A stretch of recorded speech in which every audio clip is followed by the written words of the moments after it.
What is up, Starseeds? I'm Sydalexandria, and today we have a little astrology video.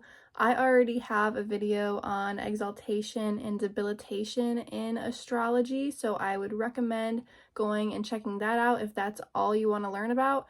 But if you don't want to catch up on that video, it's okay. I feel like we're going to do a quick review in this video just because I wish I had all of these 4 things in one video. So we are going to be talking about exaltation and debilitation, as well as rulers, being in domicile or being in detriment. So we're going to go over all of these major planets and then what zodiac sign is their ruler, which means being in domicile.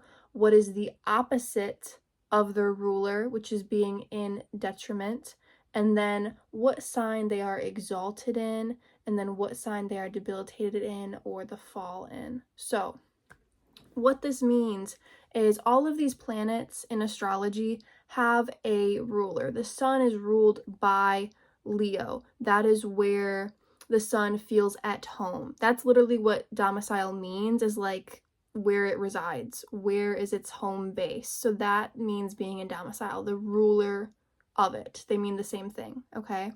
The home sign, whatever.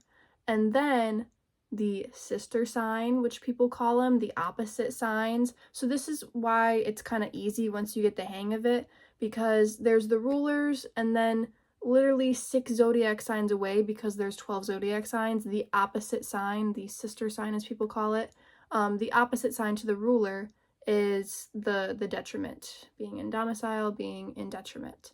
And being in domicile is the best. Like, this is the best zodiac sign to have any given planet in, is the sign that rules it. The best sign, astrologically speaking, to have your sun in, for instance, is Leo, okay, by this like book definition. I feel like I don't really look at the zodiac signs that much. I do think they are very interesting, and every once in a while I will get kind of hyper fixated on it, but I focus so much more on the houses. Near the end of this video, I'm going to have just a little honorable mention as to what planets like to be in what houses, but there are so many other factors when it comes to your birth chart that you do not need to get hyperfixated on these zodiac signs. You don't need to be upset if you don't have any planets in zodiac signs where they are exalted or in domicile, which domicile is really better than exalted. Exalted is the next best because that's a zodiac sign. It doesn't rule that planet, but that planet can get done what it wants to get done there. Like, it works very well. Astrologically speaking, it's not good to have a debilitated planet, which is the opposite, the sister sign of that exalted sign. And it's also astrologically not good to have a planet in the detriment sign, okay, the opposite of its ruling sign.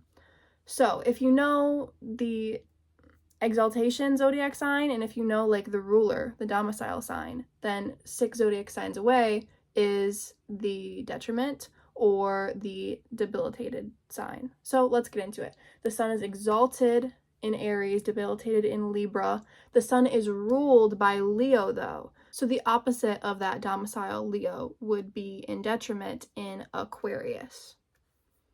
Hopefully that makes sense. Like, Leo is the best place to have your sun. The second best would be Aries. Signs that you don't really want your sun to be in would be Libra or Aquarius, but it's not bad per se, just astrologically speaking by the book definitions, okay? And basically what that means, it being bad, is that the planet can't get done what it wants to do there. Specifically being in Libra, like the sun can't exactly get done what it wants to do.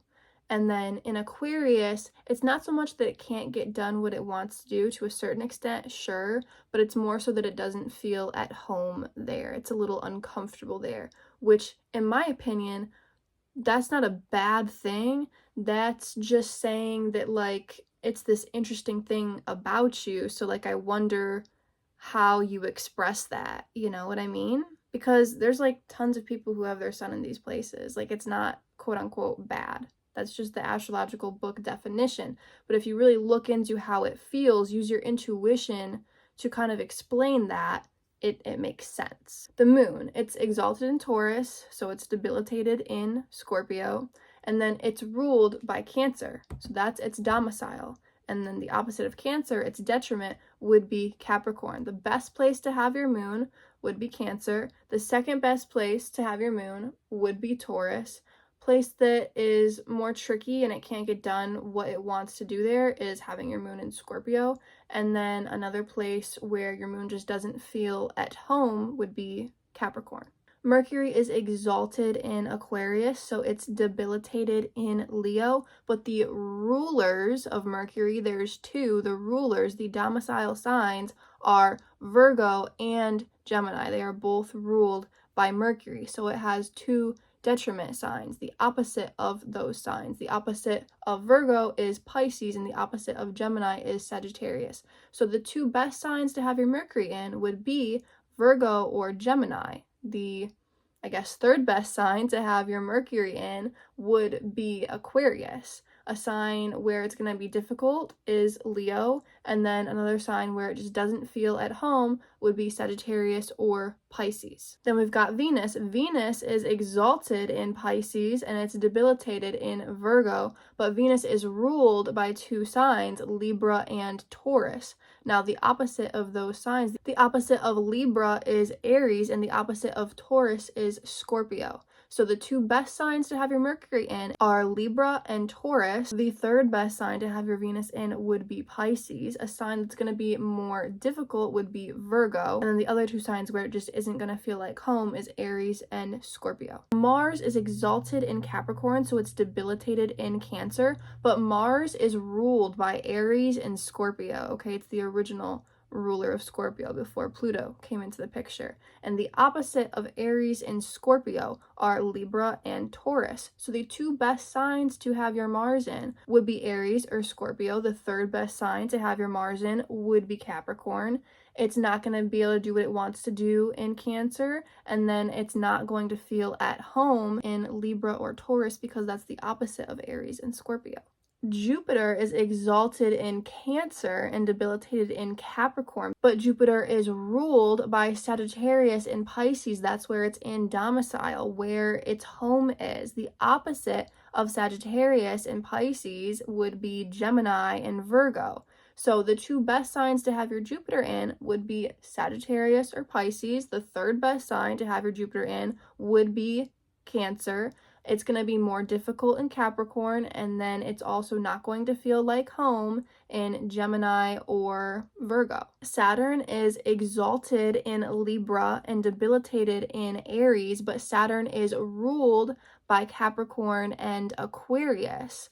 The opposite of Capricorn and Aquarius is Cancer and Leo. So the two best signs to have your Saturn in would be Capricorn and Aquarius. The third best sign to have your Saturn in would be Libra. It's going to be more tricky in Aries, and it's going to be more tricky in Cancer and Leo. Uranus is exalted in Scorpio, so it is debilitated in Taurus, the opposite of Scorpio. And then we've got the ruler of Uranus now, which is Aquarius. The original ruler of Aquarius is Saturn, but since Uranus came into the picture, now it's, ruled by Aquarius, the opposite of Aquarius. So the detriment for Uranus would be Leo. The best sign to have your Uranus in would be Aquarius. The second best sign would be Scorpio. It's going to be more tricky in Taurus, and it's going to be more tricky in Leo. Then we've got Neptune, which is exalted in Leo, so it's debilitated in Aquarius, but it is ruled by Pisces now. The original ruler of Pisces is Jupiter, but now that Neptune's in the picture, Pisces rules Neptune as well. And then the opposite of Pisces, so the detriment for Neptune, would be Virgo. Pisces is the best sign to have your Neptune in. The second best sign to have your Neptune in would be Leo. It's going to be more tricky in Aquarius, and it's going to be more tricky in Virgo. Then we've got Pluto, which I believe is exalted in Gemini. Some people say it's exalted in Aries, but we're going to say it's exalted in Gemini, debilitated in Sag, but it is ruled by Scorpio. Now, Mars is the original ruler of Scorpio, but since Pluto came into the picture, Scorpio rules Pluto. The opposite of Scorpio is Taurus, so the detriment for Pluto is Taurus. The best sign to have your Pluto in is Scorpio. The second best sign to have your Pluto in is Gemini. It's not going to be as easy in Sagittarius, and it's not going to be as easy in Taurus. After that, it is kind of up for debate. In my exaltation and debilitation video, I did say that the North Node is exalted in Gemini, debilitated in Sag, therefore South Node exalted in Sag, debilitated in Gemini. Lilith, also same as North Node, exalted in Gemini, debilitated in Sag.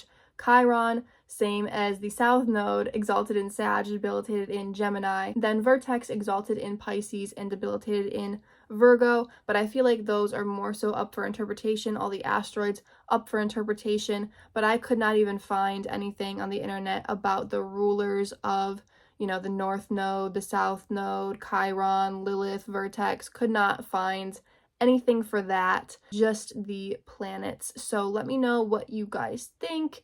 Do you feel like you pay attention to the zodiac signs, or do you pay more so attention to the houses like I do? Real quick, in case you guys aren't really familiar with me or how I look at astrology, I do look at Western, Vedic, and even Draconic for certain things. And so the houses always stay the same when you're using the same housing system. You can't use Placidus for Western and then whole sign for Vedic and expect the houses to be the same. It doesn't work like that. But if you are like me and use the same housing system, I use equal housing system for all of these, main forms of astrology, the houses stay the same and just the zodiac signs shift. So that's why the houses are always going to be accurate for me, because they're the same no matter what kind of astrology I look at.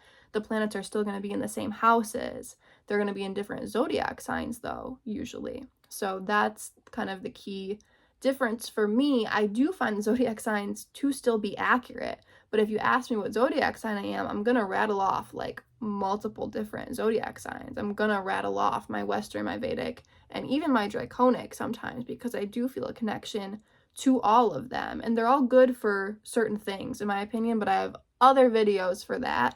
I also do astrology reports if you're interested, but mainly I like to look at past lives and past lives as aliens. I also use astrology to clarify that. We get into fixed star astrology too.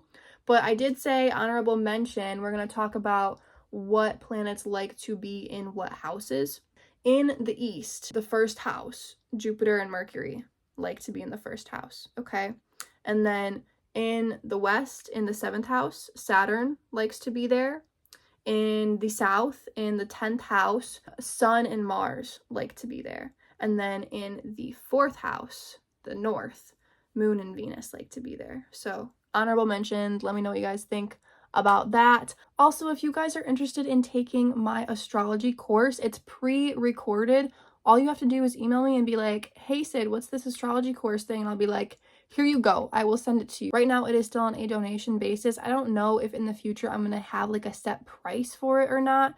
But right now, it's just the playbacks of the old Zooms. I do want to refilm it and make it into a better format. But I have 13 videos, 40 minutes long about each that I can send to you. And we go over basically beginner to more advanced astrology topics. It's mainly about Western, Vedic, Draconic, if you want to throw that in there, that kind of astrology. And then at the end of the course, we get just a little bit into Mayan, Tibetan, Chinese, Egyptian, Celtic, Native American astrology, as well as numerology, but it is mainly about Western Vedic concepts of astrology. I also have an ET races course and an intuition divination witchy course. There are also 13 videos each, 40 minutes approximately long each. Let me know if you guys are interested in that. Literally all you have to do is send me an email. I really want to show you guys this tattoo though. It is a tattoo of my dad's old car. It is a 1970 GTO Judge. So the pinstripes are blue, orange, and then a little bit of pink in the middle. I didn't get the orbit orangish yellow color on it. I just, left my skin tone. So it's just black, and the only thing in color are those stripes. I don't know if I want to get it kind of filled in with that orbit orange color in the future or not. But that is the tattoo. Little side by side of the tattoo and this little Hot Wheels of the Judge. I didn't want the words the Judge or GTO on the wheels or anything. I just wanted it plain like that. So I think she did a really good job. I just wanted something to go there, and we have the paper airplane and the bicycle now, so I figured a car would just kind of work nicely. We've got the ship on the other side, so we've got modes of transportation that was not in my big long list of tattoos that I've been wanting for years.